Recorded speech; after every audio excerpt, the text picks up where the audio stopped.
નમસ્કાર વિદ્યાર્થી મિત્રો, આગળના ભાગમાં આપણે બેરોજગારીનું સ્વરૂપ, બેરોજગારીના પ્રકાર જે જોયા હતા. ભારતમાં બેરોજગારીનું પ્રમાણ કેટલું છે એની આપણે વાત કરી. હવે આપણે બેરોજગારી ઘટાડવાના ઉપાયો. બેરોજગારીની સમસ્યા આપણા આયોજનની એક સૌથી નબળી કડી છે, એટલે કે આયોજન છે એ ખામીયુક્ત હતું, જેને કારણે બેરોજગારીની સમસ્યા ઉત્પન્ન થઈ અને બેરોજગારીની જે સમસ્યા છે એ ઘટી રહી નથી. એનું મુખ્ય કારણ છે આયોજન ખામીયુક્ત છે.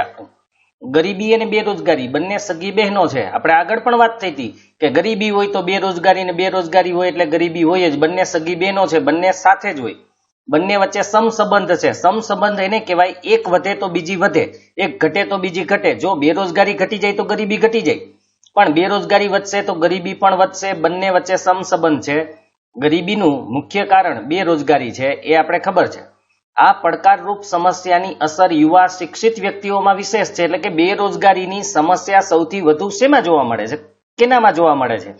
તો યુવાન અને શિક્ષિત બેરોજગાર જે છે ખાસ કરીને, એટલે કે યુવાન હોય અને શિક્ષિત હોય એવી વ્યક્તિઓની અંદર બેરોજગારીની સમસ્યા સૌથી વધુ જોવા મળે છે.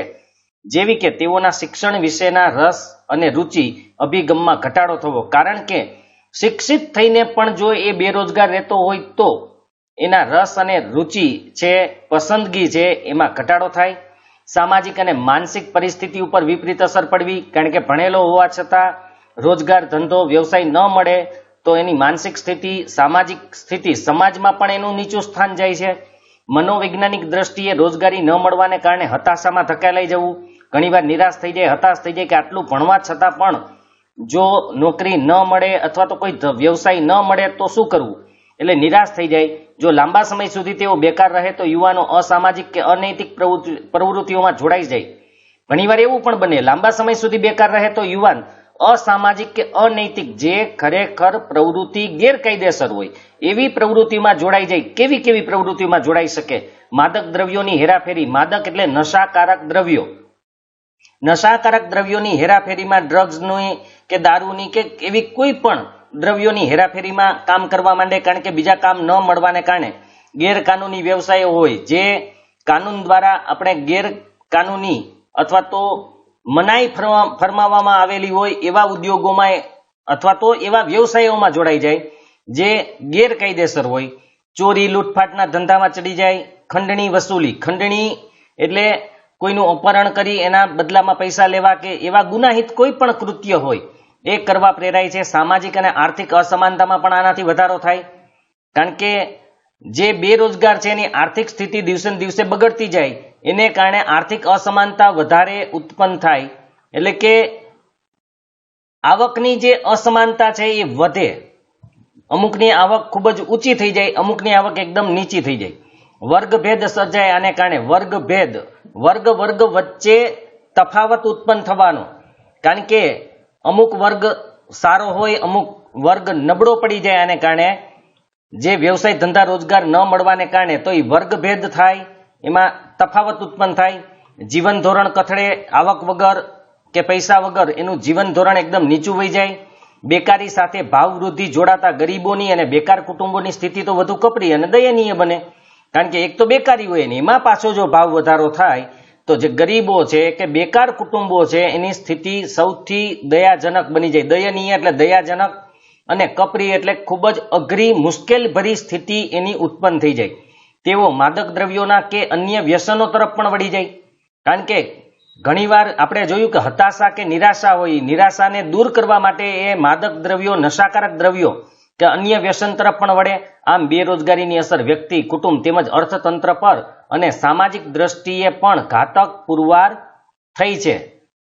ખાલી વ્યક્તિ ઉપર તો થાય જ છે, પણ એના કુટુંબ ઉપર પણ થાય, આખા અર્થતંત્ર ઉપર પણ થાય અને આખા સમાજ ઉપર પણ એની ખરાબ અસર ઉત્પન્ન થાય છે બેરોજગારીની. બેરોજગારી ઘટાડવાની સરકારી યોજના અને કાર્યક્રમોનો આગળ આપણે ગરીબી નિવારણ કાર્યક્રમોમાં અભ્યાસ કર્યો જ છે, કારણ કે ગરીબી નિવારણમાં પણ અમુક કાર્યક્રમ એવા હતા કે જે બેરોજગારી ઘટાડવાના કાર્યક્રમો આવી જાય એમાં તેનું ફરીથી સ્મરણ કરી લેવું, એટલે કે એ ફરીથી યાદ કરી લેવાના છે. તે સિવાયના બીજા કોઈ પગલાં લીધા સરકારે કે નહીં એની આપણે અત્યારે વાત કરવાની છે. એટલે ગરીબી ઘટાડવાના કાર્યક્રમમાં અમુક કાર્યક્રમો એવા હતા કે જે બેરોજગારી પણ ઘટાડી શકે એવા હતા, એ આપણે આગળ જોયું હતું. તો હવે બીજા કયા પગલા લીધા એના સિવાયના એની વાત કરીએ તો ભારતમાં ઝડપી આર્થિક વૃદ્ધિ દર વાર્ષિક 10% જેટલો ઊંચો લક્ષ્યાંક રાખીને સિદ્ધ કરવા સર્વગ્રાહી પગલા ભરવા. એટલે પહેલું અહીંયા ઉપાય એ હતો કે આપણો આર્થિક વૃદ્ધિ દર છે એને વધારવો, વર્ષનો 10% જેટલો કરી નાખવો, જેને કારણે જો આપણો આર્થિક વૃદ્ધિ દર એટલે કે પૈસાકીય અર્થતંત્રની વાત કરીએ તો પૈસાકીય દ્રષ્ટિએ આપણો જો વાર્ષિક વૃદ્ધિ દર વધી જાય તો બેરોજગારી આપોઆપ ઘટી જાય. એટલે આવા સર્વગ્રાહી પગલા લેવા, બધાને લગતા હોય એવા પગલા. જાહેર અને ખાનગી ક્ષેત્રમાં મૂડીરોકાણનું પ્રમાણ વધારવું અને રોજગારીની તકોમાં વધારો કરવો. જાહેર એટલે સરકારી અને ખાનગી એટલે પ્રાઇવેટ.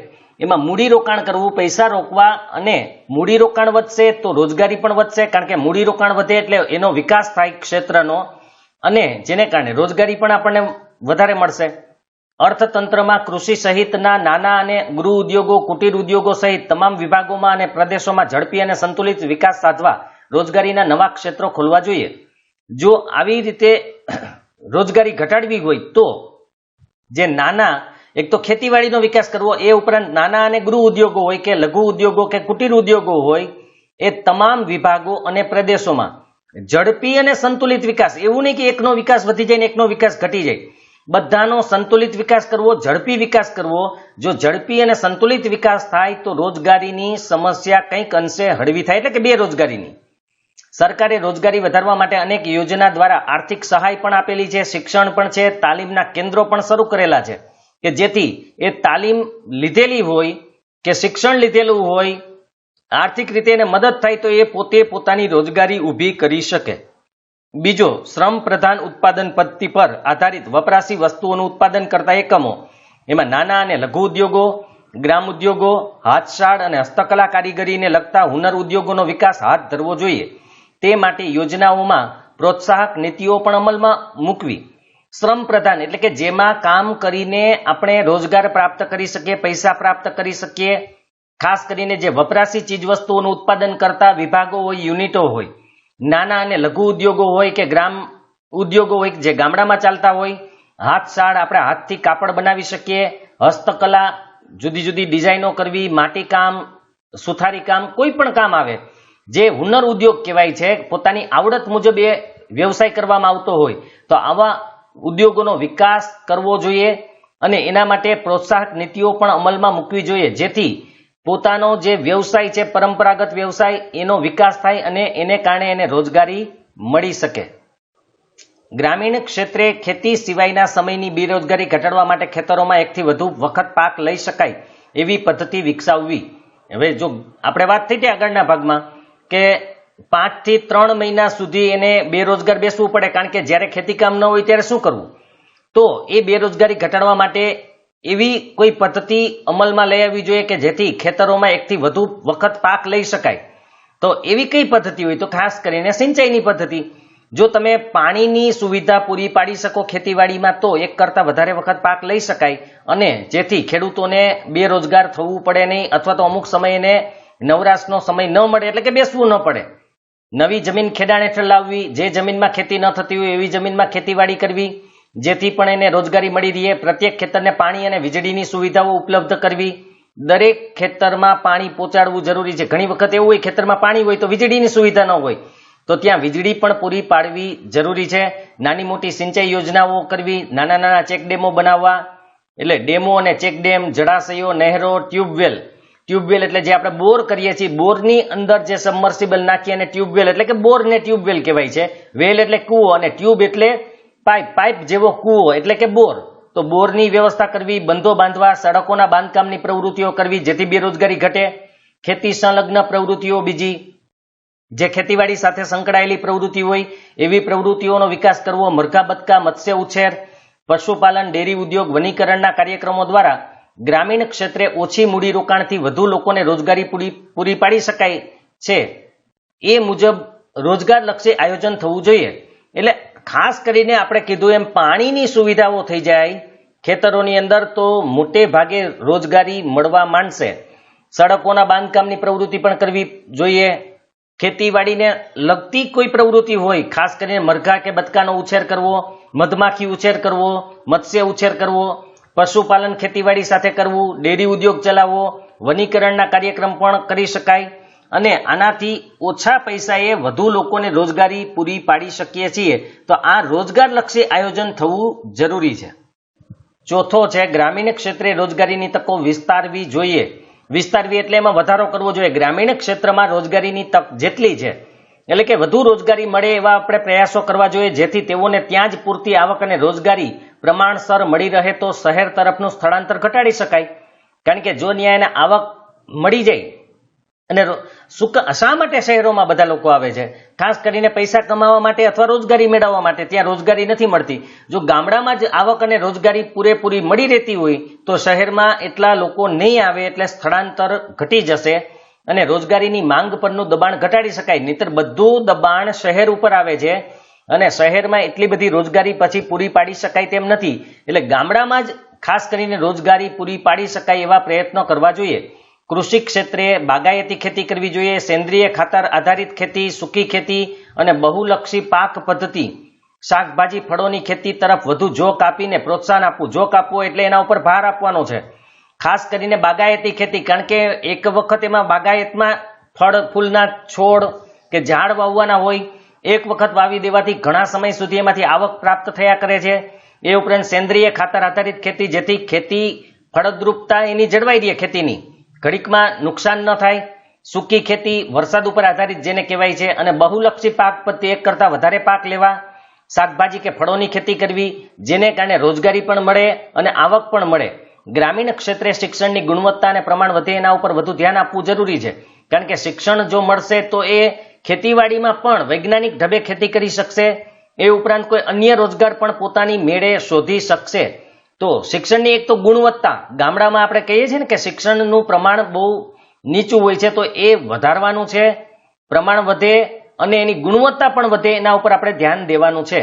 પાંચમો છે ગ્રામીણ ક્ષેત્રે માનવ વિકાસને ટકાવી રાખવા માટે તેમના આરોગ્ય, શિક્ષણ, ચોખ્ખું પીવાનું પાણી, પૌષ્ટિક આહાર, વીજળી, રસ્તાઓ, બેન્કિંગ, વીમો, ઇન્ટરનેટ, સંદેશા વ્યવહાર, મોજ શોખની સવલતોમાં વધારો કરીને જળ સંચયની પ્રવૃત્તિઓ, સાર્વજનિક સ્થાયી મિલકતોનું નિર્માણ કરીને સ્થાનિક ઉદ્યોગોનો વિકાસ અને પ્રોત્સાહન આપીને રોજગારીમૂલક કાર્યક્રમ અપનાવીને ગ્રામીણ લોકોના જીવનમાં ગુણાત્મક અને પરિમાણાત્મક સુધારો લાવવાનો મુખ્ય હેતુ રહ્યો છે.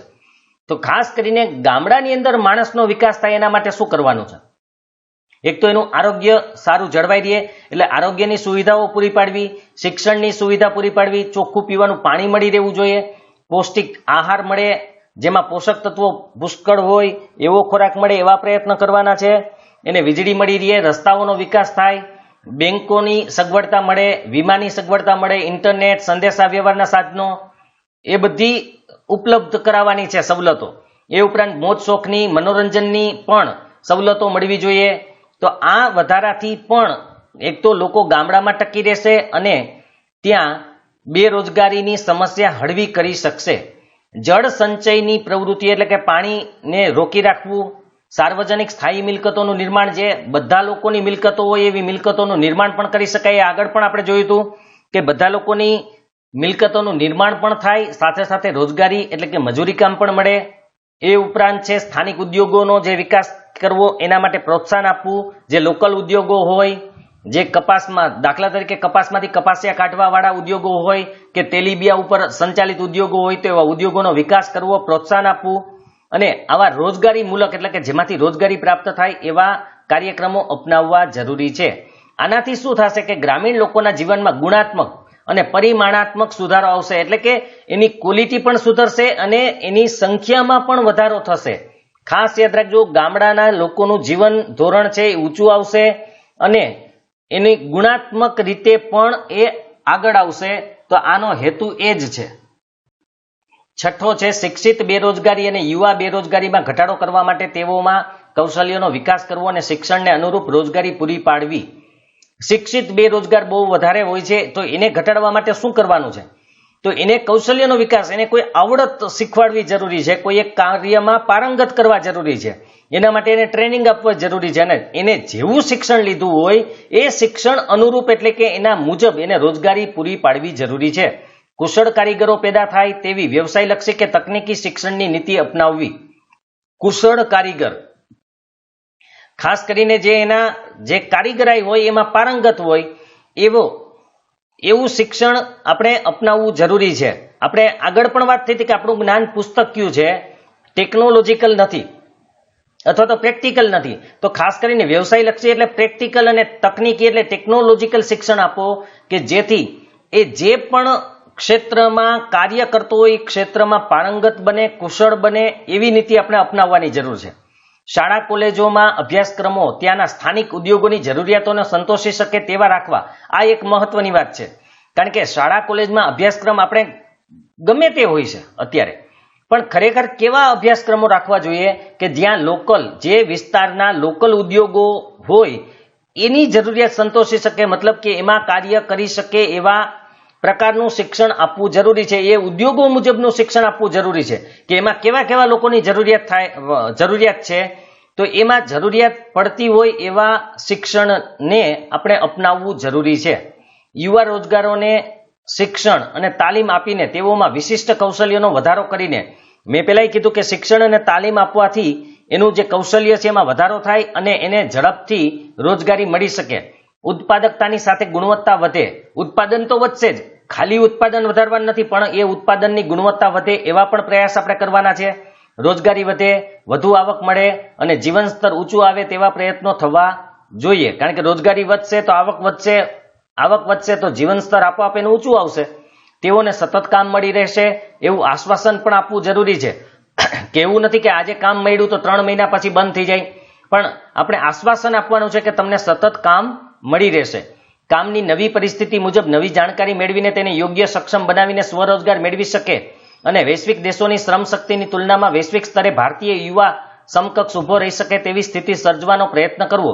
હવે એને જે કામ હોય, કામમાં પરિસ્થિતિ બદલે, મતલબ કે નવું કંઈ આવે, એમાં કોઈ નવી વસ્તુ આવે તો એ મુજબ એને ટ્રેનિંગ આપી સક્ષમ બનાવવાનો છે અને સ્વરોજગારી મેળવી શકે એ રીતે એને તાલીમબદ્ધ કરવાનો છે. અને વૈશ્વિક દેશો, જે વિશ્વના અન્ય દેશોમાં શ્રમ શક્તિ છે, એના જે કારીગરો છે, એના જે મજૂરો છે, એની તુલનામાં આપણો ભારતીય યુવાન પણ એની સમકક્ષ, એની લેવલમાં ઊભો રહી શકે એવી સ્થિતિ આપણે સર્જન કરવાની છે. 7મું છે ભારત સરકારના શ્રમ મંત્રાલય અને રાજ્ય સરકારે યુવા રોજગારોને ઔદ્યોગિક વિકાસની સાથે તેમના જ્ઞાન, સમજણ, ઉત્સાહ અને કાર્યક્ષમતા વધે તે માટે તાલીમ અને પ્રશિક્ષણ દ્વારા કૌશલ્ય વિકાસના અનેક કાર્યક્રમો જેવા કે make in India, skill India અને ડિજિટલ ઇન્ડિયા જેવી મહત્વાકાંક્ષી યોજનાઓ અમલમાં મૂકી છે. બરાબર યાદ રાખજો, ભારત સરકારે અને ગુજરાત સરકારે અથવા તો કોઈ પણ રાજ્ય સરકાર હોય એને એનું જ્ઞાન વધે, સમજણ વધે, ઉત્સાહ વધે, કાર્યક્ષમતા વધે, એની કામ કરવાની કેપેસિટી વધે, એ માટે તાલીમ અને પ્રશિક્ષણ અને એનો કૌશલ્યનો વિકાસ થાય એવા કાર્યક્રમો, ખાસ કરીને મેક ઇન ઇન્ડિયા, મતલબ કે જે વસ્તુ બહાર બનતી હોય એવી વસ્તુઓને ભારતમાં બનાવવા માટે પ્રોત્સાહન આપવી. સ્કિલ ઇન્ડિયા, આપણામાં જે સ્કિલ હોય, કૌશલ્ય હોય, એ કૌશલ્ય બહાર લઈ આવવા માટેની યોજનાઓ છે. ડિજિટલ ઇન્ડિયા છે, એટલે કે હવે આપણે જે બધું કાર્ય છે એ ડિજિટલ બનાવવાનું છે. તો આવી યોજનાઓ અમલમાં મૂકી છે જેથી યુવાનો એમાં ભાગ લઈ એ મુજબ પોતાનો રોજગાર પોતાની રીતે નક્કી કરી શકે. ટેકનિકલ સંસ્થાઓ હોય, કોલેજ હોય અને યુનિવર્સિટીની સ્થાપનાઓ દેશભરમાં કરીને તેમને વ્યવસાયિક અભ્યાસક્રમો અને અદ્યતન ટેકનોલોજીને અનુરૂપ શિક્ષણની સુવિધાઓ ઉપલબ્ધ કરાવીને શાળા કોલેજોમાં અદ્યતન અભ્યાસક્રમો, વ્યાવસાયિક અને ટેકનિકલ શિક્ષણ દ્વારા રોજગારીની માંગ અનુસાર સક્ષમ બનાવવાનો પ્રયત્ન કર્યા છે. હવે જોજો, ટેકનિકલ સંસ્થાઓ કે જેની અંદર ખાસ કરીને ઉદ્યોગોને લગતી માહિતી જ હોય, આપણે આઈટીઆઈ છે, એ રીતે આઈઆઈટી છે, કે એવા જે છે ટેકનોલોજીને લગતા અભ્યાસક્રમ છે, એવી કોલેજો, એવી યુનિવર્સિટીની સ્થાપના કરવાની છે જેથી વ્યવસાયિક અભ્યાસક્રમ એટલે કે વ્યવસાયને લગતા અભ્યાસક્રમો એમાં સામેલ કરી શકાય. વ્યાવસાયિક અને ટેકનિકલ શિક્ષણથી એને રોજગારી પણ મળી શકે એવા પ્રયત્ન કર્યા છે. શાળા કોલેજોની અંદર પણ અદ્યતન એટલે કે હાલના અભ્યાસક્રમો જે અત્યારે વિશ્વની અંદર લેટેસ્ટ હોય એવા અભ્યાસક્રમો દાખલ કરવાના છે અને એની અંદર પણ ટેકનિકલ શિક્ષણ અને વ્યાવસાયિક શિક્ષણ દાખલ કરવાનું છે. આ ખાસ મહત્વનું છે કારણ કે વ્યવસાય મુજબ શિક્ષણ આપવું જરૂરી છે. આપણે જનરલ શિક્ષણ લઈએ છીએ, પછી એ કોઈ કયા વ્યવસાયમાં લાગુ પડે એ નક્કી નથી હોતું, તો એ પહેલેથી જ વ્યાવસાયિક કે ટેકનિકલ શિક્ષણ આપવાથી આગળ જતા એને રોજગારી ક્ષેત્રે કોઈ વાંધો આવશે નહીં. તો એ જરૂરી છે. હાલમાં દરેક રાજ્યોમાં એક આઈઆઈટી અને IIM જેવી ઉચ્ચ સંસ્થાઓ સ્થાપવામાં આવી રહી છે. ઇન્ડિયન ઇન્સ્ટિટ્યૂટ ઓફ ટેકનોલોજી અને ઇન્ડિયન ઇન્સ્ટિટ્યૂટ ઓફ મેનેજમેન્ટ, આ બે સંસ્થાઓ છે કે જે ટેકનોલોજીકલ અથવા વ્યાવસાયિક અભ્યાસક્રમ મુજબ શિક્ષણ આપે છે. તમે કદાચ IIT નું નામ તો સાંભળેલું જ હશે. ITI અલગ છે અને IIT અલગ છે. 12મા સાયન્સ પછી જે એક્ઝામ હોય, એક્ઝામ પાસ કર્યા પછી IIT માં પ્રવેશ મળે, જે આપણી દેશની ટોપ કક્ષાની જેને કહી શકાય એવી કોલેજો એમાં હોય છે. તો હવે 8 શ્રમ શક્તિના આયોજન ક્ષેત્રે સરકારે રોજગારીના ક્ષેત્રે નવા ક્ષેત્રો ખોલ્યા છે. જુઓ, શ્રમ શક્તિનું આયોજન કરીને જે રોજગારી માટે નવા ક્ષેત્રો, કયા કયા નવા ક્ષેત્રો છે? કમ્પ્યુટર ટેકનોલોજી છે, ઇન્ફોર્મેશન ટેકનોલોજી છે, ફાર્મા ક્ષેત્ર એટલે કે જે દવાઓ બનાવતા હોય એ, બિઝનેસ મેનેજમેન્ટ છે, આના અભ્યાસક્રમ છે. બિઝનેસને કેવી રીતે, જે આપણે MBA કહીએ, master of business management, BBA કહી, બેચલર ઓફ બિઝનેસ મેનેજમેન્ટ, આવા અભ્યાસક્રમોથી એ કોઈ પણ ઉદ્યોગોની અંદર એનું મેનેજમેન્ટ કરવા જોડાઈ શકે છે. ધંધાકીય વ્યવસ્થાપન હોય, ધંધાને કેવી રીતે ચલાવવો, એના પણ અભ્યાસક્રમો હોય છે. હવે ખાસ કરીને આપણે આવા નવા ક્ષેત્રો ઉપર તમારું ધ્યાન કેન્દ્રિત કરવાનું છે. સામાન્ય વસ્તુઓ તો બધા કરે છે, પણ આપણે આ અત્યારના લેટેસ્ટ મુદ્દાઓ છે એના ઉપર તમારે ધ્યાન કેન્દ્રિત કરવાનું. જો આગળ તમારે કંઈ કરવું હોય તો ખાસ કરીને પેકિંગ અને પ્રોસેસિંગ, કોઈ પણ વસ્તુને પેક કરવી અથવા એના ઉપર પ્રોસેસ કરી અને એને નિકાસ કરવી, એ પણ આપણે કરી શકીએ. આઉટસોર્સિંગ, આઉટસોર્સ એને કહેવાય જે બહાર તરફ મોકલવા, કોઈ પણ આઉટસોર્સ કરવું એટલે બહાર મોકલવું અહીંથી. માર્કેટિંગ, કેટરિંગ, માર્કેટિંગ, કોઈ પણ વસ્તુનું માર્કેટિંગનો જમાનો છે, બધા એવું કહેતા જ હોય અત્યારે.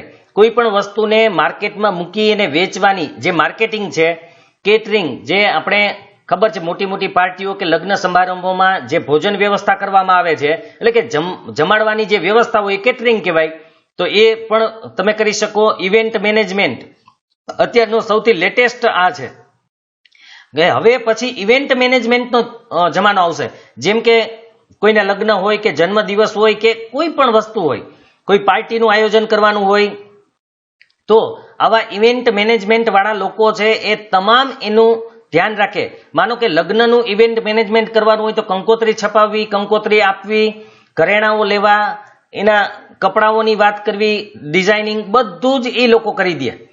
ખાલી જે માલિક હોય એટલે કે જેને ત્યાં લગ્ન હોય, ઘરધણી જેને આપણે કહીએ છીએ, એને માત્ર પૈસા ચૂકવવાના હોય. તમે એક પિક્ચર પણ જોયું હશે, બેન્ડ બાજા અને બારાતી, એની અંદર જે હીરો ને હિરોઈન વ્યવસાય કરે છે ઇવેન્ટ મેનેજમેન્ટનો જ છે. એ લોકો લગ્ન કરાવી આપે છે. તો આ ખાસ કરીને ઇવેન્ટ મેનેજમેન્ટનો પણ જમાનો હજી આવવાનો છે. ઓફિસ મેનેજમેન્ટ છે, એટલે કે ઓફિસનું આખું સંચાલન કેવી રીતે કરવું એનો પણ અભ્યાસક્રમ હોય. હોટલ મેનેજમેન્ટનો પણ હોય. આ જે હોટેલોની અંદર મેનેજર હોય છે મોટે ભાગે આવા અભ્યાસક્રમો કરીને આવેલા હોય. એ ઉપરાંત શેર સ્ટોક માર્કેટિંગ છે, શેર બજારમાં પણ એના અભ્યાસક્રમ હોય. અભ્યાસક્રમ કરી લેશો તો તમે આ વ્યવસાય સાથે પણ સંકળાઈ શકો. વગેરે નવીન ક્ષેત્રોમાં રોજગારીની વિપુલ તકો રહેલી છે. એટલે આમાં રોજગારી માટે ઘણી બધી તકો રહેલી છે. જો તમે આમાંથી કોઈ પણ એક કાર્યક્રમ કે અભ્યાસક્રમ પસંદ કરી લો આગળ જતા, તો તમને ઘણી બધી રોજગારી મળી શકે એમ છે. તેથી આ ક્ષેત્રોને અનુરૂપ સ્થાનિક જરૂરિયાતોને પૂરક નવા અભ્યાસક્રમો યુનિવર્સિટીમાં દાખલ કરવામાં આવ્યા છે. આ મુજબના અત્યારે આ છે જ. તેને અનુરૂપ શિક્ષણ આપે, પ્રશિક્ષણ આપે, તાલીમ આપે, એ મુજબ બધું શીખવાડે છે. પાઠ્યક્રમ એટલે કે અભ્યાસક્રમ બદલવામાં આવ્યા છે એના મુજબ, જે થકી તેઓ નોકરીની વર્તમાન અને ભવિષ્યની જરૂરિયાતોને પણ પહોંચી શકે. અત્યારે પણ એમાં જરૂરિયાત છે લોકોની, તો એ પણ પૂરી થઈ જાય અને ભવિષ્યમાં પણ આવા લોકોની જરૂરિયાત ઊભી થાય કે હોટલ મેનેજમેન્ટ વાળા હોય, ઓફિસ મેનેજમેન્ટ વાળા હોય, પેકિંગ કે પ્રોસેસિંગ વાળા હોય કે ધંધાકીય વ્યવસ્થાપન વાળા હોય, તો એવા લોકોની પણ જરૂરિયાત પૂરી થઈ શકે. શ્રમ શક્તિની માંગને અનુરૂપ યુવાનો શિક્ષણ પ્રાપ્તિના અંતે સ્વરોજગારીની તકો પ્રાપ્ત કરી શકે તે માટે ટૂંકા ગાળાના ડિપ્લોમા કે સર્ટિફિકેટ પ્રકારના પ્રત્યક્ષ તાલીમી અભ્યાસક્રમો જેવા કે spinning, weaving, turning, plumbing, radio, TV, fridge, mobile, AC રિપેરિંગના કોર્સ શરૂ કરવામાં આવ્યા છે. આ ડિપ્લોમા અથવા તો સર્ટિફિકેટ જે તમે અભ્યાસક્રમ કરો તો તમને એનું સર્ટિફિકેટ મળે અને એ કાયદેસર હોય છે. એ સર્ટિફિકેટ દેખાડીને તમે ઘણી બધી જગ્યાએ નોકરી મેળવી શકો. આનાથી સ્વરોજગારી પ્રાપ્ત થાય. અને તાલીમી અભ્યાસક્રમ છે સ્પિનિંગ, આપણે જે કાપડ બનાવવા માટે વણવાનું એટલે કે દોરા બનાવવા, સ્પિનિંગ એને કહેવાય. રૂમાંથી દોરા બનાવી અને સ્પિનિંગ કહેવાય. વિવિંગ એટલે દોરામાંથી કાપડ વણવું. ત્યાર પછી ટર્નર હોય, ટર્નિંગ, ઉદ્યોગોમાં તમને ખબર હશે ટર્નિંગ હોય, એટલે ઈ જે કામ કરે એને ટર્નર કહેવાય. એ ઉપરાંત પ્લમ્બરિંગ એટલે કે જે આપણે નળ ફિટિંગ કે પાઇપ ફિટિંગનો વ્યવસાય કરતા હોય, અથવા તો રેડિયો, ટીવી, ફ્રીજ, મોબાઈલ રિપેરિંગના કાર્યક્રમો કરી અને પોતાનો ધંધો જ પોતે જાતે શરૂ કરી શકે એવા ડિપ્લોમા અથવા સર્ટિફિકેટ પ્રકારના કોર્સ પણ શરૂ કરવામાં આવ્યા છે. ઓટોમોબાઈલ્સ ક્ષેત્રે આવેલી ક્રાંતિને અનુરૂપ electronics, computer science, genetic science, aerospace, robot making વગેરે નવા કોર્સની તાલીમ આપીને કુશળ કારીગરો, ઇજનેરો અને ટેકનિશિયનો તૈયાર થઈ રહ્યા છે. જો આ નવા છે ઓટોમોબાઈલ એટલે એમાં ઘણું બધું આવી જાય. વાહન વ્યવહારના એન્જિનથી માંડીને ઇલેક્ટ્રોનિક્સની પણ વાત આવી જાય. ઇલેક્ટ્રોનિક્સ એટલે ટીવી, રેડિયો, એની અભ્યાસક્રમ પણ આવે. કમ્પ્યુટર સાયન્સ પણ આવે. જીનેટિક જે આપણા જનીનો છે, જનીનો ઉપર સંશોધન મુજબના સાયન્સ પણ આવેલું છે, એ પણ આવે. એરોસ્પેસ જે એરોનોટિકલ એન્જિનિયર હોય, અવકાશ અથવા તો એને લગતા કોઈ પણ ક્ષેત્રમાં આગળ વધી શકે. રોબોટ મેકિંગ આ પણ લેટેસ્ટ છે, કારણ કે જાપાનને એવા દેશો તો રોબોટ બનાવે છે, પણ આપણે પણ આમાં આગળ વધી શકીએ. આવા નવા કોર્સની તાલીમ આપે છે. તાલીમ આપીને કુશળ કારીગરો કે ઇજનેરો એટલે એન્જિનિયરો અને ટેકનિશિયન જે ટેકનોલોજીના જાણકાર હોય એવા તૈયાર કરવામાં આવે છે. તથા નવા ધંધા ઉદ્યોગ શરૂ કરવા માટે ઉદ્યોગ સાહસિકોને સ્ટાર્ટઅપ ઇન્ડિયા, સ્ટાર્ટઅપ એટલે કે નવું શરૂ કરવા માટે અન્વયે સસ્તી લોનની સહાય પૂરી પાડવાના પણ પ્રયત્નો છે. આ પણ સરકારની એક નવી યોજના છે. સ્ટાર્ટઅપ ઇન્ડિયા એટલે કે કંઈક નવું શરૂ કરવું, એના માટે તમને લોન પૂરી પાડવામાં આવે છે સસ્તી. સ્થાનિક ઉદ્યોગોની સાથે રહીને તાલીમ સંસ્થાઓનો સહકાર પરસ્પરના સંકલન દ્વારા શક્ય બન્યું છે. સ્થાનિક ઉદ્યોગો અને તાલીમ સંસ્થા આઈઆઈટી, આઈટીઆઈ, ખાસ કરીને આઈટીઆઈ અને ત્યાંના લોકલ ઉદ્યોગો એકબીજા સાથે મળીને નક્કી કરે કે ભાઈ અહીંયા કેવા લોકોની જરૂર છે, તો એ મુજબ એ ઉદ્યોગ ચાલુ કરવા માટે ટ્રેનિંગ કે શિક્ષણ આપવામાં આવે છે. તેથી સ્થાનિક જરૂરિયાતોની માંગ મુજબ શ્રમનો પુરવઠો પૂરો પાડીને રોજગારીની નવી તકોનું સર્જન કરીને વ્હાઇટ કોલર જોબના સ્થાને સરકારી આર્થિક સહાય દ્વારા સ્વરોજગારીને પોષે એવા શૈક્ષણિક અભ્યાસક્રમોમાં અને શૈક્ષણિક ખર્ચા સસ્તા અને પ્રવેશ સરળ બને તેવું વાતાવરણ સર્જવું જોઈએ અને યોગ્ય સુદ્રઢ માળખું ઊભું કરવું જોઈએ. હવે બરાબર જોજો, આ લોકોએ સ્ટાર્ટઅપ ઇન્ડિયા મુજબ આપણે હમણાં વાત થઈ કે સ્થાનિક ઉદ્યોગો અને તાલીમ સંસ્થાઓએ ભેગા મળીને કાર્યક્રમોનું આયોજન કરેલું છે, જેથી શું થાય કે લોકલ જરૂરિયાત છે, જે લોકો લોકલ કામ કરી શકે એવા હોય તો એવી રોજગારીનું સર્જન થઈ જાય. વ્હાઇટ કોલર જોબ કેને કહેવાય? જે ખાસ કરીને સરકારી નોકરી અથવા બેઠા બેઠા કરવાની નોકરી હોય એને વ્હાઇટ કોલર જોબ કહેવાય છે. તો એની જગ્યાએ સરકારી સહાય મેળવી અને સ્વરોજગારી પોતે જ પોતાનો ધંધો વિકસાવી શકે અને એવા અભ્યાસક્રમો છે અને શૈક્ષણિક ખર્ચા પણ ઓછા થાય અને કોઈ પણ વ્યવસાયમાં આસાનીથી આપણને પ્રવેશ મળી જાય એવું વાતાવરણ પણ કરવું જોઈએ. કોઈ પણ સંસ્થામાં પણ પ્રવેશ મળી જાય ભણવા માટે પણ, તો એવું માળખું ઊભું કરવાની જરૂરિયાત છે અત્યારે. 9મો મુદ્દો છે ઉદ્યોગ સંબંધી વિકાસ સાધવા નવી રોજગારીની તકોનું સર્જન થાય તે માટે નવા વ્યાપાર ઉદ્યોગોની શરૂઆત થાય તે આવશ્યક છે. કારણ કે ઉદ્યોગ સંબંધી વિકાસ કરવો હોય તો નવા ઉદ્યોગ કે વેપારની શરૂઆત થવી જરૂરી છે. જો નવા ઉદ્યોગ કે વેપાર શરૂ ન થાય તો રોજગારી નહીં વધે. જૂનામાં તો જેટલા કામ કરે છે એટલા જ કામ કરશે. રોજગારી પૂરી પાડવા માટે નવા ઉદ્યોગોનું સર્જન થવું જરૂરી છે, એટલે કે નવા ઉદ્યોગો શરૂ કરવા જરૂરી છે. યુવાનોમાં ઉદ્યોગ સાહસિકતા વધે, કુશળતા વધે, સંગઠન શક્તિની સાથે મૂડીરોકાણ જરૂરી છે. કારણ કે સાહસિકતા તો છે જ. સાહસિકતા એટલે કે એ ધંધો કે વ્યવસાય કરવામાં આગળ આવે, સાહસ કરે, નફા નુકસાન પછી જુએ અને એનામાં કુશળતા વધે, સંગઠન શક્તિ, હળીમળીને કામ કરી શકે અને એની સાથે મૂડીરોકાણ પણ જરૂરી છે, પૈસાનું રોકાણ પણ જરૂરી છે. સરકારશ્રી દ્વારા ઓછા મૂડીરોકાણથી પ્રારંભિક ઓછા માર્જિનની સાથે યંત્રો, કાચો માલ કે ઓફિસ ફર્નિચર ખરીદવા માટે ઓછા વ્યાજના દરે ધિરાણની સવલતો આપવામાં આવે છે. ધિરાણ એટલે લોન. મૂડીરોકાણ પ્રારંભિક એટલે ઓછા માર્જિન એનું ઓછું હોય અને ઓછા પૈસા આપવામાં આવે, પણ યંત્રો ખરીદવા માટે, કાચો માલ ખરીદવા માટે કે ઓફિસનું ફર્નિચર ખરીદવા માટે શરૂઆતમાં એને લોન આપવામાં આવે છે. વેચાણ માટેની પણ સહાયતા કરી દે. તમે જે વસ્તુ, માનો કે ઉદ્યોગ નાખ્યો અને કોઈ પણ વસ્તુ ઉત્પન્ન કરી અને જો એ વેચી શકો એમ ન હોય તો સરકાર પણ એમાં સહાયતા કરે.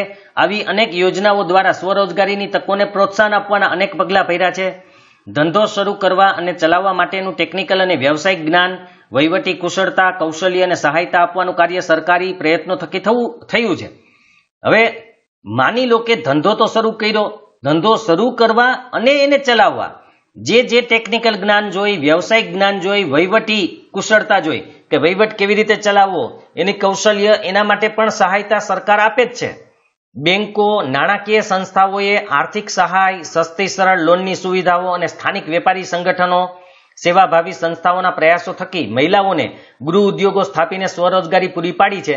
હવે જોજો કોને કોને મહિલાઓને ગૃહ ઉદ્યોગ સ્થાપીને સ્વરોજગારી પૂરી પાડવા મદદ કરી, તો બેંકો હોય, કોઈ નાણાકીય સંસ્થાઓ હોય, આર્થિક સહાય આપે કોઈ સસ્તી અને સરળ લોનની સુવિધા દ્વારા, અમુક સ્થાનિક વેપારી મંડળ કે સંગઠનો હોય એના દ્વારા, અથવા સંસ્થાઓ હોય સેવાભાવી, એના દ્વારા પણ મહિલાઓને ગૃહ ઉદ્યોગ સ્થાપવામાં મદદ કરે છે અને આ રીતે મહિલાઓને સ્વરોજગારી આપી શકે છે. આમ પરંપરાગત વ્યવસાયોમાંથી બહાર નીકળી કુટુંબના સભ્યની એક નવી પેઢી તૈયાર થઈ છે કે જે પેલા વ્યવસાય એક જ પ્રકારનો વ્યવસાય કરતા હતા, પરંપરાગત. ઘણા બધા લોકો પેલા ખેતી કરતા હતા તો એના સંતાનો પણ ખેતી કરતા હતા, પણ અત્યારે એક એવી નવી પેઢી તૈયાર થઈ કે જે એના પરંપરાગત વ્યવસાય ન કરતા નથી પણ અન્ય વ્યવસાય તરફ આગળ વધેલા છે, જેણે નવા નવા વેપાર ધંધાની અને ઔદ્યોગિક ક્ષેત્રની ક્ષિતિજોને વિસ્તારી છે. ક્ષિતિજો વિસ્તારવી મતલબ કે એનો વિકાસ કરવો, નવા નવા વેપાર ધંધામાં પ્રવેશ્યા, એનો વિકાસ કર્યો, નવા ઉદ્યોગોનો વિકાસ કર્યો છે. હવે આપણો છેલ્લો 10મો મુદ્દો છે રોજગાર વિનિમય કેન્દ્રો રોજગારીની શોધતી વ્યક્તિ, શ્રમિકો, કામદારો કે શિક્ષિત, કુશળ, અર્ધકુશળ યુવાનોને કામ આપવા માંગતા માલિકો સાથે જોડવાનું કડીરૂપ કાર્ય કરે છે. મેં આગળના ભાગમાં પણ તમને આ કીધું હતું કે રોજગાર વિનિમય કેન્દ્ર દરેક જિલ્લા કક્ષાએ હોય જ છે. એ શું કાર્ય કરે તો કે જે વ્યક્તિ રોજગાર એટલે કે કામ શોધતી હોય એવી વ્યક્તિ હોય, શ્રમિક હોય, કામદાર હોય કે શિક્ષિત, કુશળ હોય કે અર્ધકુશળ એટલે કે એની આવડત હોય કે આવડત ન હોય એવા યુવાનોને કામ આપવા માંગતા માલિકો સાથે જોડવાનું કામ કરે છે. મતલબ કે બેરોજગારોને અને ઉદ્યોગો વાળા કે કોઈ સંસ્થા કે કંપની વાળાને જોડવાનું કામ કરે છે. મેં પહેલા કીધું હતું કે જે લોકોએ બેરોજગારીમાં પોતાનું નામ નોંધાવેલું હોય તો જ્યારે કોઈ કંપની કે કારખાના વાળા કે ઉદ્યોગ વાળા પોતાને જોઈતા માણસોનું લિસ્ટ આપે કે અમારે આવા આવા માણસો જોઈએ છે, તો જે આપણું રોજગાર વિનિમય કેન્દ્ર છે એ ચેક કરે એના ડેટામાં કે આવા કેટલા લોકો છે કે જે આ કારખાનામાં કામ કરી શકે એમ છે, કે ઉદ્યોગમાં કામ કરી શકે એમ છે, કે કંપનીમાં કામ કરી શકે એમ છે. તો જેટલા લોકો એને લગતા હોય એ લોકોને કોલ લેટર મોકલે અથવા તો એને મેસેજ મોકલે કે ભાઈ તમારે આ કારખાનામાં ઇન્ટરવ્યુ દેવા જવાનું છે. એટલે એ લોકો ઇન્ટરવ્યુ દેવા જાય, જો એમાં પાસ થઈ જાય તો એને કામ ધંધો મળી જાય. તો આ રીતે એને જોડવાનું કામ કરે છે. આ સંસ્થા શિક્ષિત બેકારોની નોંધણી કરે પહેલા તો કે કેટલા લોકો બેકાર છે, ખાસ કરીને શિક્ષિત. પછી કામની જગ્યા અને પ્રકાર, એને કેવા પ્રકારનું કામ કરવું છે, કેવા પ્રકારનું કામ કરી શકે એના વિશે વિશ્વસનીય માહિતી આપે છે. ને કારકિર્દી પસંદગીમાં માર્ગદર્શન આપે કે હવે તમારે કયો કારકિર્દી એટલે કયો અભ્યાસક્રમ પસંદ કરવો જોઈએ, કેમાં જોબ કરવી જોઈએ એની પણ માહિતી આપે છે. આ કેન્દ્રો રોજગાર, કારકિર્દી જેવા મેગેઝિન અને સામયિકો દ્વારા રોજગારીની પૂરતી માહિતી આપે છે. એ લોકો સામયિક કે મેગેઝિન બહાર પાડે છે. રોજગાર છે, કારકિર્દી છે, આવા એના મેગેઝિન અથવા તો સામયિકો હોય એની અંદર પણ રોજગારીની માહિતી હોય કે ક્યાં કેટલા પ્રમાણમાં લોકોની જરૂરિયાત છે, કેવા અભ્યાસક્રમોમાં દાખલ થવું જોઈએ જેથી તમને આગળ જતા રોજગારી મળી રહે. મોડેલ કેરિયર સેન્ટર દ્વારા તથા હેલ્પલાઇન નંબર છે 1800 425 1514 દ્વારા લોકોને જરૂરી માહિતી આપે.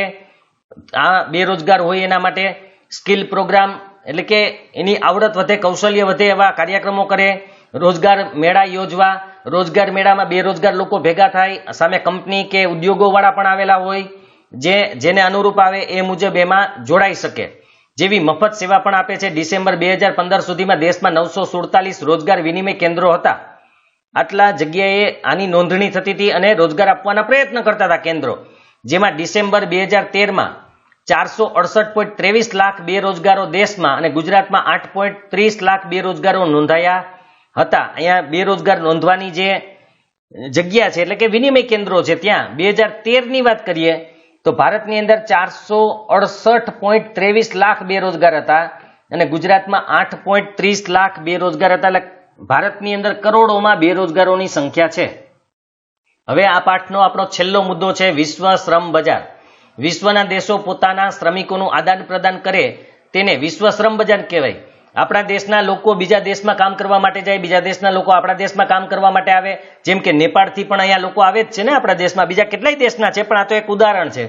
એવી રીતે આપણા દેશના સાઉદી અરબ કે દુબઈ કે ત્યાં જાય જ છે, અમેરિકા, બીજા ઘણા દેશોમાં જાય છે. તો તો શ્રમિકોનું આદાન પ્રદાન થાય તેને વિશ્વ શ્રમ બજાર કહેવાય. આંતરરાષ્ટ્રીય કક્ષાએ શ્રમિકોનું એક દેશમાંથી બીજા દેશમાં સ્થળાંતર રોજગારી અર્થે, વેપાર ધંધા અર્થે, તાલીમ કે ઉચ્ચ અભ્યાસ અર્થે થાય તેને શ્રમની આંતરરાષ્ટ્રીય ગતિશીલતા કહેવાય. હવે આંતરરાષ્ટ્રીય કક્ષા એટલે દેશ વચ્ચે શ્રમિકોનું એક દેશમાંથી બીજા દેશમાં સ્થળાંતર. હવે શેના માટે સ્થળાંતર થાય? કોઈ કામ ધંધો, રોજગારી એટલે કામ ધંધા માટે જાય, કોઈ વેપાર ધંધા અર્થે જાય, કોઈ તાલીમ લેવા માટે જાય કે ઉચ્ચ શિક્ષણ. અહીંથી છોકરાઓ જે ભણવા જાય છે એને પણ આદાન પ્રદાન જ કહેવાય શ્રમિકોનો, એટલે વિશ્વ શ્રમ બજાર જ છે. અભ્યાસ કરવા માટે જાય તો પણ આને કહેવાય છે શ્રમની આંતરરાષ્ટ્રીય ગતિશીલતા. શૈક્ષણિક જ્ઞાન, ઉચ્ચ ટેકનિકલ જ્ઞાન અને કૌશલ્યની પ્રાપ્તિ અર્થે ઘણી વખત જતા હોય છે, કારણ કે આપણા દેશમાં જે શિક્ષણ હોય એના કરતાં સારું શિક્ષણ મળી શકે એટલા માટે પણ વિદેશમાં જતા હોય. એ ઉપરાંત વિદેશમાં વધુ આવક, વધુ સુવિધા અને વધુ સારી નોકરીની શોધમાં બુદ્ધિધનનું બહિર્ગમન એટલે કે બ્રેન ડ્રેન એ આંતરરાષ્ટ્રીય સ્તરે સ્થળાંતર છે. બુદ્ધિધન એટલે કે જે ખરેખર કૌશલ્યવાળા વ્યક્તિ હોય, બુદ્ધિશાળી વ્યક્તિ હોય, ઉચ્ચ શિક્ષણ લીધેલા વ્યક્તિ હોય, આવા વ્યક્તિઓ કારણ કે વધુ સુવિધા મળે, વધુ આવક મળે એટલે વિદેશમાં જતા હોય, સારી નોકરી મળે, એને બ્રેન ડ્રેન કહેવાય છે. યાદ રાખજો, બુદ્ધિધનનું બહિર્ગમન એટલે કે બુદ્ધિવાળા વ્યક્તિઓ જે છે, જે એકદમ પારંગત વ્યક્તિઓ છે એ બહાર જાય તો એને પણ આંતરરાષ્ટ્રીય સ્તરે સ્થળાંતર કહેવાય. સામાજિક મોભો વધારતું આ દેશાવર્ગમન હમણાં વધુ ધ્યાન આકર્ષક રીતે પ્રચલિત થયું છે, કારણ કે વિદેશમાં હોય તો આપણો સમાજમાં મોભો પડે છે એવું હોય છે. એટલા માટે અત્યારે ખાસ હાલના સમયમાં મોટા ભાગના લોકો વિદેશ જવાનું વધારે પ્રમાણ છે ભણવા માટે. પણ બુદ્ધિશાળીઓ અને પ્રતિભાશાળી વ્યક્તિઓ તાલીમ પામેલ કુશળ અને સુસજ્જ કારીગરોના અન્ય દેશોમાં સ્થળાંતર થવાના કે ત્યાં જ સ્થાયી થવાના વધતા વલણને કારણે આપણા દેશમાં બુદ્ધિ પ્રતિભા ધરાવતી, ટેકનિકલ જ્ઞાન સંપન્ન અને વૈજ્ઞાનિક માનસ ધરાવતી તેજસ્વી પ્રતિભાઓની ખોટ વર્તાય છે. આ અતિશય મહત્વની વાત છે, કારણ કે જે બુદ્ધિશાળી વ્યક્તિ છે, પ્રતિભાશાળી છે, કૌશલ્યશાળી વ્યક્તિઓ છે, તાલીમ પામેલા અહીંયા કુશળ અને સુસજ્જ કારીગરો હોય, જે બીજા દેશોમાં વહી જશે, કારણ કે એને તો જરૂર હોય જ. પણ આપણા દેશના જો આવા લોકો બીજા દેશમાં વહી જશે તો આપણે અહીંયા જે બુદ્ધિ પ્રતિભા ધરાવે છે કે જે હોશિયાર લોકો છે કે ટેકનિકલ જ્ઞાનવાળા છે, ખાસ કરીને એન્જિનિયરિંગમાં જે ટોપ કક્ષાના હોય એ બધા વિદેશમાં જાય છે. તો આવા લોકોની આપણા દેશમાં ખોટ વર્તાશે. આપણા દેશમાં આવા સારા વ્યક્તિઓ નહીં હોય. તમે જોયું હશે કે જે આઈટી ક્ષેત્ર છે, ઇન્ફોર્મેશન ટેકનોલોજી, માઇક્રોસોફ્ટ કંપની છે, મોટા ભાગના ભારતીયો એમાં કામ કરે છે. તો એ આપણા દેશના શ્રેષ્ઠ લોકો હતા જે વિદેશમાં ગયેલા છે. તેથી આપણા દેશમાં આવા લોકોની ખોટ વર્તાશે. વૈશ્વિકીકરણ અને ઉદારીકરણને લીધે અર્થવ્યવસ્થામાં એક નવી સ્થિતિનું સર્જન થવા લાગ્યું છે. વૈશ્વિકીકરણ અને આપણે ઉદારીકરણ આપણે આગળના પાઠમાં પણ જોયું હતું. આપણી અર્થવ્યવસ્થા બદલાઈ રહી છે. અત્યાધુનિક કુશળ અને માહિતી તકનીક એટલે કે આઈટી, ઇન્ફોર્મેશન ટેકનોલોજી, સંદેશાવ્યવહાર ટેકનોલોજી, બાયોટેકનોલોજી, કમ્પ્યુટર ક્ષેત્રે કે દાક્તરી અભ્યાસના ક્ષેત્રે જ્ઞાન અને કુશળતા પ્રાપ્ત કરનારની માંગ વધી છે. કારણ કે અત્યારે જો કોઈ ઇન્ફોર્મેશન ટેકનોલોજીમાં કે સંદેશાવ્યવહાર હોય કે બાયોટેકનોલોજી કે કમ્પ્યુટર ક્ષેત્ર હોય કે ડોક્ટરી ક્ષેત્ર, કોઈ પણમાં જ્ઞાન ધરાવતા હોય અને કુશળતા જોઈને પ્રાપ્ત કરેલી હોય તો એવા વ્યક્તિઓની માંગ વધી છે. અનેક દેશો આવા વિશિષ્ટ શૈક્ષણિક લાયકાત અને કુશળતા પ્રાપ્ત લોકોની, તાલીમ પામેલ કુશળ શ્રમિકોની, તજજ્ઞોની ભરતી કરે જ છે. ભલે ને એ અન્ય દેશોના હોય, કારણ કે બધા દેશોને સારા સારા લોકોની જરૂરિયાત હોય. એટલે તો આપણા દેશના ઘણા બધા ડોક્ટરો વિદેશોમાં પણ છે જ અને સારી એવી ત્યાં ખ્યાતિ પણ ધરાવે છે. તો એ લોકોને પણ આવી ભરતી કરવી જ હોય, કારણ કે એને ફાયદો થાય આવા લોકોથી. તેમને આકર્ષવા લોભામણી યુક્તિ પ્રયુક્તિ અને રીત રસમો અપનાવે એના માટે લોકો જુદા જુદા પેકેજ આપે છે કે આટલા લાખનું પેકેજ, આટલા વર્ષની આટલા પગાર, 40 લાખ 50 લાખ એવી કાર, બંગલો, બધી રીત રસમો અપનાવે છે. અને ઔદ્યોગિક એકમો હરીફાઈમાં ટકી રહેવા માટે પોતાને જરૂરી હોય તેવી આવશ્યક લાયકાત, જ્ઞાન, કૌશલ્ય પ્રાપ્ત કર્મચારીઓને ઉચ્ચ તાલીમ આપવા વિદેશમાં તાલીમ અર્થે પણ મોકલે છે. કારણ કે ઉદ્યોગો વાળાને પણ પોતે ટકી રહેવું હોય તો પોતાના કર્મચારીઓને વિદેશમાં તાલીમ માટે મોકલે જ છે. મોટી મોટી કંપનીઓ છે આપણા દેશમાં, ઘણી બધી મોટી મોટી કંપનીઓ છે, એના કર્મચારીઓને વિદેશમાં તાલીમ લેવા માટે મોકલે છે કે જેથી ત્યાંથી તાલીમ લઈને આવે તો એ પોતાના વ્યવસાય, ધંધા, રોજગાર, કંપનીનો વિકાસ કરી શકે. જે આંતરરાષ્ટ્રીય સ્થળાંતરનો જ એક ભાગ છે. આને પણ આંતરરાષ્ટ્રીય સ્થળાંતર જ કહેવાય. ભલે થોડા સમય માટે ગયેલા હોય પણ કહેવાય તો આંતરરાષ્ટ્રીય સ્થળાંતર. જેમ કે આ પ્રકારે વિદેશોમાં નોકરી ધંધા અર્થે જવાથી દેશમાં વિદેશી ચલણ સ્વરૂપે આવક પ્રાપ્ત થાય. જો ઇન્ડિયન કે ભારતીય કોઈ વિદેશમાં જાય નોકરી ધંધા માટે અને પાછો અહીંયા આવે તો વિદેશી ચલણ સ્વરૂપે આપણને આવક પ્રાપ્ત થાય, વિદેશનું નાણું આપણને મળે. આ રીતે વિદેશી ધન દેશમાં આવતા વિદેશી કમાણીથી દેશમાં વિદેશી ચલણ કે હુંડિયામણની સમસ્યા પણ કંઈક અંશે હળવી થાય. કારણ કે વિદેશી હુંડિયામણ બધાને જોઈતું હોય. જેની પાસે વિદેશી હુંડિયામણ વધારે હોય તો એ દેશ વિકસિત દેશ તરફ આગળ વધી શકે. તો આવા લોકો બહાર જે બીજા દેશોમાં જઈ નોકરી કરીને અહીંયા આવે તો આપણે વિદેશી હુંડિયામણની પરિસ્થિતિ પણ કંઈક અંશે હળવી થઈ શકે. હવે આપણે સ્વાધ્યાયના પ્રશ્નોના જવાબ જોઈએ. તો સ્વાધ્યાયમાં પહેલો પ્રશ્ન સવિસ્તારમાં ગરીબી નિવારણના વિવિધ ઉપાયો વર્ણવો. તો ગરીબી નિવારણ માટેના આપણે ઉપાયો છે એ જોઈ લઈએ. પહેલા ક્યાં છે? તો ગરીબી નિવારણ કાર્યક્રમ તમે અહીંયા જોઈ શકો છો. આની અંદર તમને જુદા જુદા પોઈન્ટ આપેલા છે. આમાંથી તમારે અમુક પોઈન્ટ લખવાના છે. બધા તો તમે નહીં લખી શકો, પણ આ બધા ગરીબી નિવારણ માટેના જ ઉપાયો છે. તો એમાંથી તમે મેઇન પોઈન્ટ બનાવીને લખી શકો છો.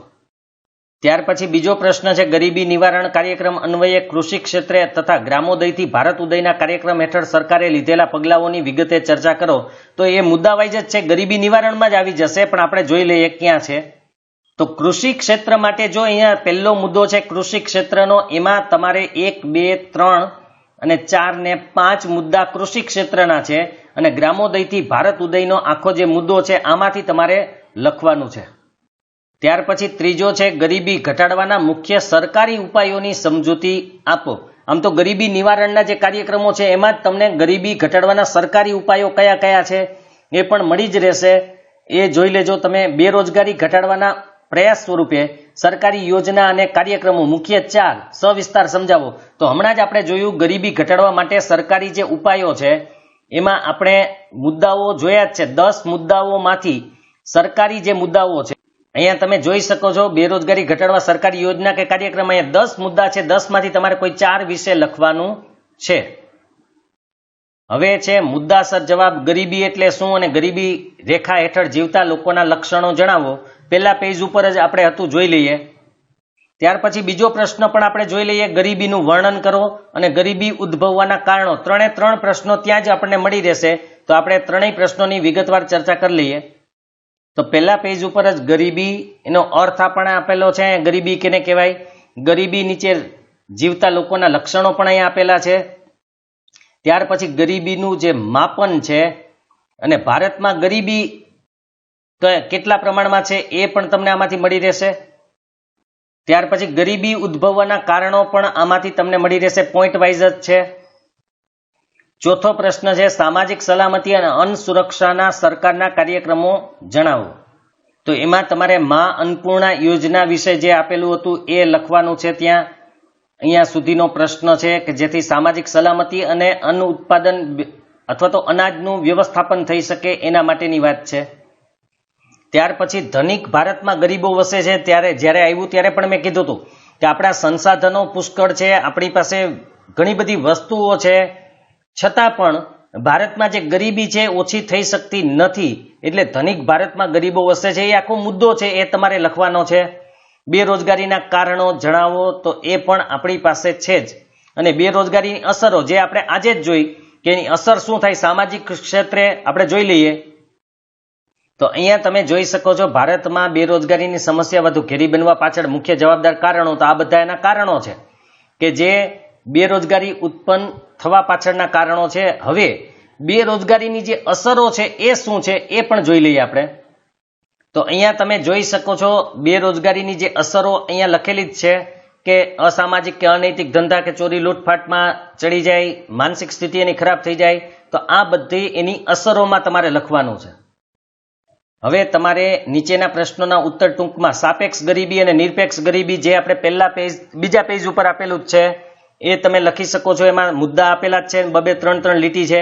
એગ્રો બિઝનેસ પોલિસી અને ઇનામ છે એ પણ મુદ્દા છે, એ પણ તમે લખી શકશો. મનરેગા કાર્યક્રમ છે કે જેમાં મજૂરી આપવાની હોય 100 દિવસ સુધીની, એ પણ આપણે આપેલું છે. ઔદ્યોગિક બેરોજગારી એટલે શું એ એના સ્વરૂપમાં તમને મળી જાય છે. આપણે બેરોજગારીના જે પ્રકાર જોયા હતા એમાં ઔદ્યોગિક બેરોજગારી પણ મળી જશે. વિશ્વ શ્રમ બજારનો ખ્યાલ જે આપણો છેલ્લો મુદ્દો છે કે લોકોની કેવી રીતે સ્થળાંતર થાય, ભણવા માટે હોય કે કામ ધંધા માટે હોય કે ટ્રેનિંગ માટે હોય, તો એ તમારે એમાંથી લખવાનું છે. હવે આપણે વિકલ્પ જોઈ લઈએ. ચોથો પ્રશ્ન વિકલ્પમાં પહેલો, ભારતમાં ગરીબાઈનું સૌથી ઊંચું પ્રમાણ કયા રાજ્યમાં છે? તો છત્તીસગઢ. ભારતમાં 2011-12માં ગરીબીનું પ્રમાણ કેટલું હતું? અહીંયા કરોડમાં કહેવાનું છે, તો એની અંદર આવશે 26.93 કરોડ હતી. ત્યાર પછી આપણે ત્રીજો વિકલ્પ જોઈએ. ત્રીજો વિકલ્પ છે મહિલા સશક્તિકરણ, કૌશલ્યવર્ધન તાલીમ, સ્વરોજગારી અને બજાર સાથે જોડાણ કરવાનો હેતુ કઈ સરકારી યોજનામાં રાખવામાં આવ્યો છે? તો એમાં મિશન મંગલમ યોજના. ભારતના કયા રાજ્યમાં બેરોજગારીનું પ્રમાણ ઊંચું જોવા મળ્યું? તો એમાં આવશે કેરાલા, કારણ કે કેરાલામાં સૌથી વધારે જોવા મળે છે. સૌથી વધારે સિક્કિમમાં છે, પણ બીજા નંબરે કેરેલા છે. અન્ન સુરક્ષા ધારા હેઠળ કઈ યોજના ગુજરાતમાં અમલમાં આવી? માં અન્નપૂર્ણા યોજના. યુવા બેરોજગારોને નવા આઈડિયા સાથે ઉદ્યોગ સાહસિક બની સ્વરોજગાર તરફ કઈ યોજના પ્રેરે છે? તો આમાં મેઇન તો 3 છે, પણ સૌથી વધુ આપણે આવશે સ્ટાર્ટઅપ ઇન્ડિયા. અને છેલ્લો આપણો વિકલ્પ છે બેરોજગારીના નિવારણ માટે શિક્ષિત બેરોજગારીની નોંધણી કરતી સંસ્થા કઈ છે? તો રોજગાર વિનિમય કેન્દ્ર. તો અહીંયા આપણો પાઠ પૂરો થાય છે. હવે આપણે નેક્સ્ટ વિષય એટલે કે નેક્સ્ટ ભાગમાં અન્ય વિષય સાથે મળશું. જો તમને આ વિડીયો પસંદ આવ્યો હોય તો લાઈક કરજો, શેર કરજો, અને જો આ ચેનલને સબસ્ક્રાઇબ ન કરેલી હોય તો સબસ્ક્રાઇબ કરજો. હવે આપણે નેક્સ્ટ ભાગમાં અન્ય વિષય સાથે મળશું.